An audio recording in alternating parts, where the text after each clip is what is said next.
네, 이 시간 살펴볼 우리 하나님 말씀은 네, 하박국서 말씀을 한번 띄워주세요. 네, 하박국 3장 16절에서 19절 말씀입니다. 네, 하박국 3장 16절에서 19절 말씀입니다. 그러면 처음부터 다 같이 한 목소리로 오늘 말씀 봉독하도록 하겠습니다. 시작. 내가 들었으므로 내 창자가 흔들렸고 그 목소리로 말미암아 내 입술이 떨렸도다. 무리가 우리를 치러 올라오는 환난 날을 내가 기다림으로 썩이는 것이 내 뼈에 들어왔으며 내 몸은 내 처소에서 떨리는도다. 비록 무화과 나무가 무성하지 못하며 포도나무에 열매가 없으며 감람나무에 소출이 없으며 밭에 먹을 것이 없으며 우리의 양이 없으며 외양간에 소가 없을지라도 나는 여호와로 말미암아 즐거워하며 나의 구원의 하나님으로 말미암아 기뻐하리로다. 주 여호와는 나의 힘이시라. 나의 발을 사슴과 같게 하사 나를 나의 높은 곳으로 다니게 하시리로다. 이 노래는 지휘하는 사람을 위하여 내 수금에 맞춘 것이니라. 아멘. 제가 기도하고 말씀 시작하도록 하겠습니다. 사랑이 많으신 주님, 오늘 말씀 가운데 우리의 행복의 기준이 세상의 것이 아니라 오직 하나님이 될 수 있도록 주여 인도하여 주시옵소서. 우리가 다른 것 붙들지 아니하고 다른 것 의지하지 아니하고 오직 여호와 하나님 한 분만을 의지할 수 있도록 우리의 믿음의 기준, 행복의 기준이 변화될 수 있도록 주여 인도하여 주시옵소서. 주님 감사합니다. 귀하신 예수님 이름으로 감사 기도합니다. 아멘. 진정한 행복이 무엇이냐라고 했을 때 수많은 사람들은 이렇게 대답합니다. 목표의 달성과 남부럽지 않은 성공과 좋은 여건이 마련되는 것을 보통 진정한 행복이라고 이야기합니다. 현재 코로나 상황 가운데서는 이 모든 상황이 빨리 끝나는 것이 진짜 행복이라고 생각할 것입니다. 단어 사전에서 행복을 뭐라고 하는지 제가 한번 살펴봤는데 두 가지 뜻이 있었습니다. 먼저 첫 번째는 생활에서 기쁨과 만족함을 느껴서 흐뭇한 상태라고 되어 있습니다. 그리고 두 번째는 복되고 좋은 운수, 이것을 가리켜 행복이라고 말하고 있습니다. 이처럼 세상은 행복의 기준을 나 자신이 어떤 일을 통해서 기쁨과 만족함을 느끼고 운 좋은 일이 생겨야만 행복이라고 말합니다. 그런데 우리가 세상을 살다 보면 행복한 일도 분명하게 있지만 우리가 행복하지 못할 때가 정말 많은 것 같아요. 하던 사업이 너무 안 풀리거나 갑자기 예고 없이 몸이 아프거나 고통의 순간이 너무나도 많이 찾아옵니다. 행복은커녕 실패와 절망이 우리를 너무나도 많이 사로잡습니다. 오늘 살펴볼 하박국 말씀도 행복과 전혀 거리가 먼 상황입니다. 그 당시의 상황은 이미 옆 나라에 있는 북이스라엘이 아수르에게 멸망당했습니다.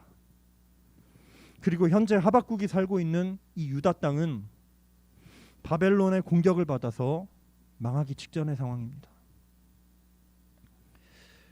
하박국 선지자는 자기 민족 유다가 망할 것이다 하는 하나님의 말씀을 듣고 가슴이 완전히 무너졌습니다. 오늘 16절 말씀 가운데 얼마나 하박국 선지자의 마음이 아팠는지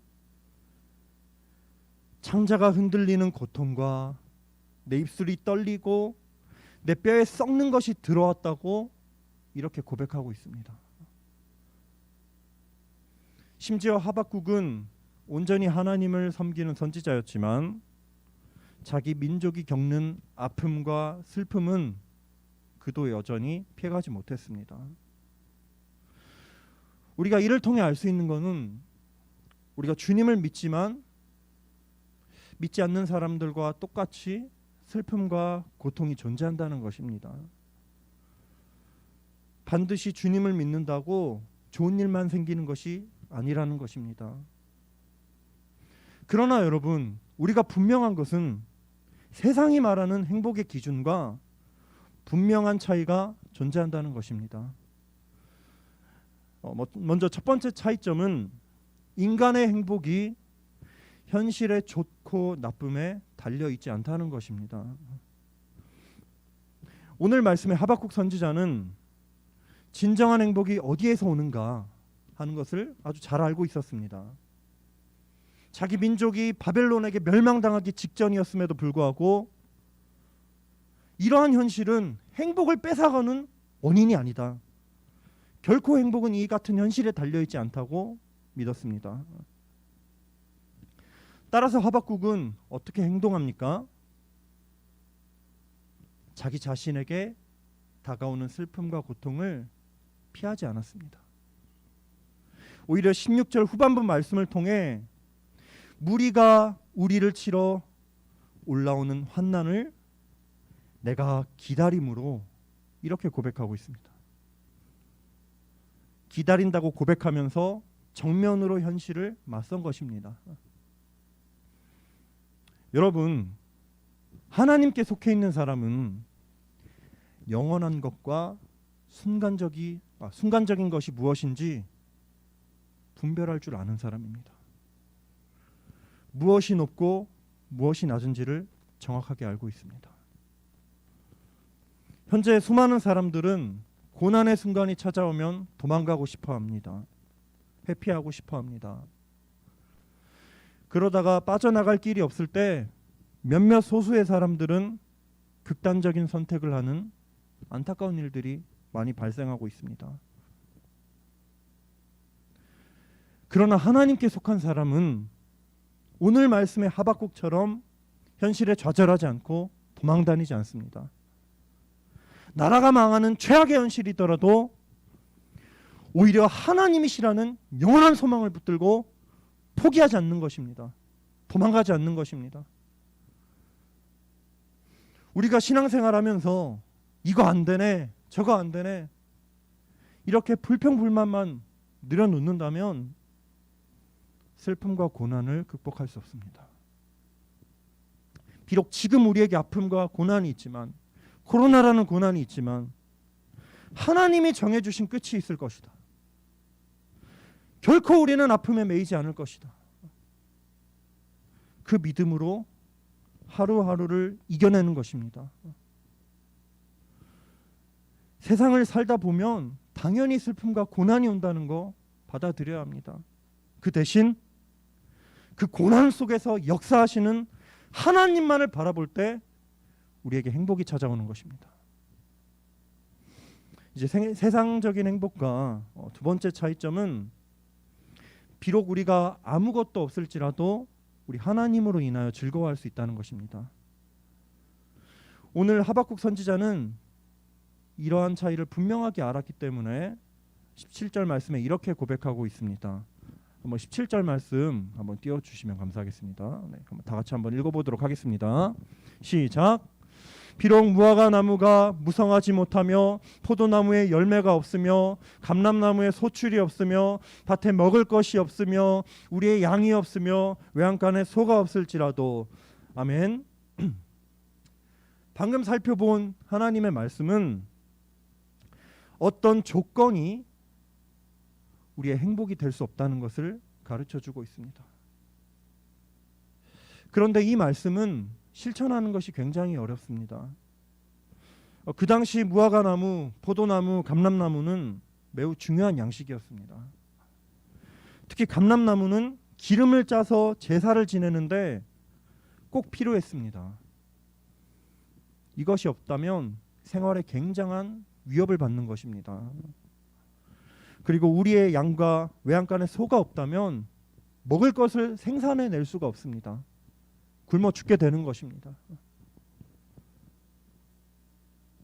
여러분, 우리가 이 같은 최악의 상황에 놓이게 된다면 하나님보다 처한 현실이 먼저 보일 때가 많습니다.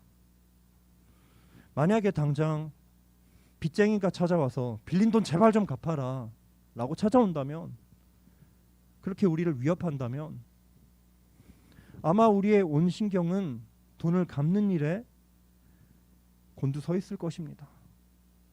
그 순간 눈앞의 현실은 거인처럼 보이고 우리 안에 계신 하나님이 아주 작게 보일 때가 많습니다. 오늘 말씀의 하박국도 예전에는 실제 현실이 너무나도 처절하고 자기 민족이 바벨론에 잡혀간다니까 너무나도 절망했습니다. 왜 하나님은 침묵하시냐고 그렇게 따졌습니다. 원망했습니다. 그런데 오늘 말씀을 보시면 하박국 마음에 하나님이 중심이 되기 시작하니까 변하기 시작했습니다. 아무리 바벨론과 같은 거대한 나라도 이제는 난쟁이처럼 보이기 시작한 것입니다. 따라서 오늘 말씀 가운데 18절 말씀 가운데 아무리 힘들고 어렵더라도 오직 구원의 하나님으로 인하여 즐거워하고 기뻐한다, 이렇게 고백하는 것입니다. 이전의 관심은 하나님이 주실 것과 채워주실 것, 자꾸만 주는 것에 관심을 쏟았다면 이제는 하나님께서 구원의 하나님 되신다는 것을 분명하게 알았습니다. 따라서 굳이 채워주시지 않더라도 나는 즐겁습니다, 주님. 나는 행복합니다, 주님. 주님 한 분만으로 나는 족합니다. 이렇게 고백하는 것입니다. 따라서 옛날에 품었던 채워주실 것에 대한 기대를 과감하게 버리고 주님 한 분만으로 만족할 수 있게 된 것입니다. 여러분, 우리의 신앙 또한 하박국 선지자의 고백과 똑같아야 합니다. 같아야 합니다. 하나님으로 말미암지 않은 것은 우리의 기쁨이 될 수 없습니다. 아무리 무화과나무, 감람나무 먹을 것이 우리에게 충만하더라도, 아무리 우리가 사회적으로 성공했어도 우리 삶에 하나님께서 주인 되시지 않는다면 그것은 아무 의미도 없습니다. 그러나 우리에게 아무것도 없어도 하나님 아버지께서 우리 삶의 주인으로 오신다면, 계신다면 그것이 곧 행복과 즐거움입니다. 하나님께서 나의 하나님이시면 그분만으로 우리가 만족할 수 있는 것입니다. 이제 마지막 세 번째로 하박국이 고백했던 것처럼 우리의 힘은 세상적인 것이 아니라 하나님께 달려있다는 것입니다. 하박국 선지자의 19절 말씀에 주 여호와는 나의 힘이시다 하는 이 고백은 내가 이 세상 어느 것보다 가장 큰 것을 소유하고 있다, 갖고 있다 라는 뜻입니다. 따라서 세상 현실에 타협하고 다른 사람의 눈치를 볼 필요가 없습니다. 주님께서 나의 힘이 되신다면 이 세상에서 부러울 것이 하나도 없다는 고백입니다. 그렇다면 여러분, 하나님의 힘을 가지고 산다는 건 과연 어떠한 삶일까요? 오늘 19절 말씀을 보시면 하박국 선지자는 나의 발을 사슴과 같게 하사 나를 나의 높은 곳으로 다니게 하시리로다 고백하고 있습니다. 이 사슴은 매우 빠르고 민첩합니다. 오랜 시간을 뛰어다녀도 지치지가 않습니다. 그리고 신체 구조상 사슴의 몸이 앞다리가 짧고 이렇게 짧고 뒷다리가 아주 길어서 높은 산을 뛰어 올라가기에 너무나 적합한 것입니다. 따라서 오늘 하박국 선지자는 하나님께서 나의 발을 사슴과 같게 하사 나를 나의 높은 곳으로 다니게 하시는구나 이렇게 고백하는 것입니다. 여러분, 우리가 하나님을 여호와는 나의 힘이 되십니다, 오직 나의 힘이 되십니다 라고 믿는다면 하나님께서는 우리를 사슴과 같은 힘을 주십니다. 어떤 고통과 두려움이 찾아오더라도 여호와 하나님께서 나의 힘이 되신다는 걸 믿을 때 우리를 높은 곳으로 다니게 하십니다. 우리의 삶을 기쁨으로 가득 차게 변화시켜 주시는 것입니다. 마가레트라는 15세 소녀가 있었습니다. 과자 이름은 아니고 마가레트라는 소녀 이름입니다. 이 소녀가 어느 날 목이 너무 아파서 병원에 갔습니다. 병원에 가보았더니 목에 암이 생겼다는 겁니다. 그것도 4개월 시한부 판정을 받은 것입니다. 이 사실을 들은 부모의 마음은 너무나도 아팠습니다. 무너졌습니다. 그래서 아이가 너무나도 충격을 받을까 봐 알리지 않고 있다가 너무 상황이 심각해지니까 이 소녀에게 그 사실을 알려주었습니다. 그런데 이 소식을 들은 이 소녀의 반응이 너무나도 놀랍습니다. 보통 같으면 너무나도 큰 충격을 받아서 완전히 좌절하고 말 텐데, 그러나 놀랍게도 5분 뒤에 이 소녀가 마치 사슴의 발처럼 이 괴로움을 극복했다는 것입니다. 심지어 암에 걸려서 죽을 상황임에도 불구하고 하나님으로 인해 기뻐했다는 것입니다. 그리고 자신에게 주어진 이 고통과 이 고난을 피하지 않고 받아들였다는 것입니다. 여러분, 이 마가레트라는 이 소녀가 보여준 모습은 하나님을 나의 힘이라고 고백하는 신앙인의 모습과 같습니다. 최악의 상황 속에서 오히려 하나님으로 인하여 기뻐합니다. 그렇게 고백하면서 찬란하게 빛나는 것입니다. 이제 말씀을 맺고자 합니다. 오늘 말씀의 하박국서 처음 1장 1절의 시작은 선지자 하박국이 묵시로 받은 경고다 라고 되어 있습니다. 그러나 마지막 3장 19절을 보시면 이 노래는 지휘하는 사람을 위하여 내 수금에 맞춘 것이니라 고백하고 있습니다. 처음에는 고통과 절망의 노래였다면 이제는 기쁨과 행복의 노래로 마치고 있습니다.